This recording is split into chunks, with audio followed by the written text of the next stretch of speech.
Pangmalakasang upset ang ginawa ng Hornets sa kanilang laban kontra Lakers kanina.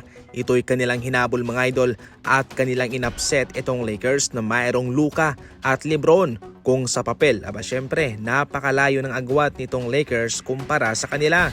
Siguradong mas malakas pa itong Lakers kumpara sa Hornets. Pero sa labang ito mga idol ay mayroong pinatunayan at ginawang statement win ng Hornets itong kanilang pagtalo para sa Los Angeles Lakers. Unang-una mga idol, heto yung mga factor na siyang nagpatalo sa Los Angeles Lakers. Wala silang ganong depensa sa loob.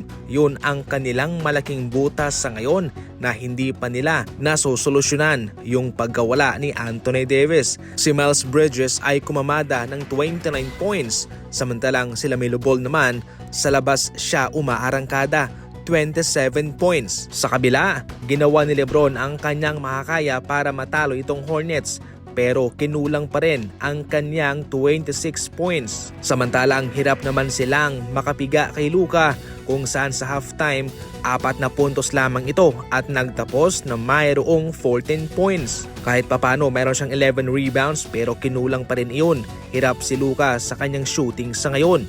Marami naman ang nagkokomento na parang sila'y dinaya ng referee. Totally mga idol, normal lang po yan kasi meron din mga pagkakataon na minsan pumapabor din ang referee sa Lakers. Kung baga, bawian lang to. Kay Luka naman, napakalinaw na siya nag-i-struggle.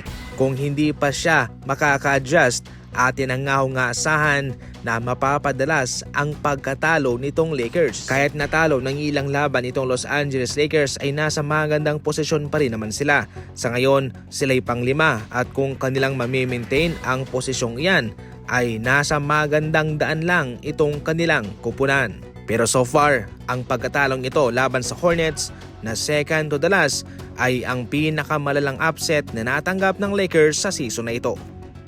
Samantala, ito yung masamang balita ngayon sa mga nag-aabang kay Cooper Flagg na pwede naman sanang mag-declare na ang kanyang 2025 NBA Draft. Ngayon mga idol, matunog ang usap-usapan na ito'y babalik sa Duke University. Sa madaling salita ay i-delay niya muna ang pagpasok sa NBA. Ang isa sa mga rason na tinitingnan kung bakit posibleng i-delay ni Cooper Flagg ang pagpasok niya sa NBA Draft ay dahil sa nil money yung kanyang matatanggap mga idol. Sa kanyang name, image, and likeness, malaki din yan considering na siya ay isang big time naman na manlalaro.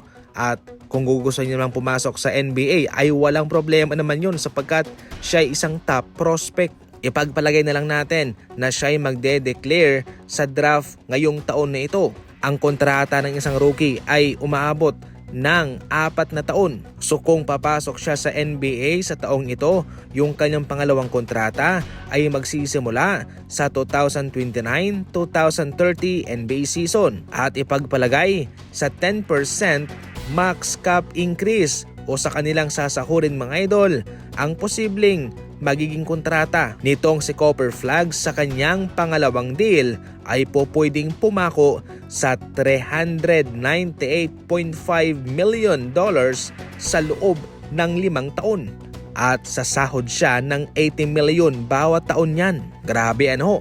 Tumataas ang pera ng NBA. So parang bad news ito at good news sa mga team na nag-aabang sa kanya. Kung ano ba talaga ang kanyang gagawing desisyon, papasok ba siya sa NBA draft ngayon o sa next year na lamang?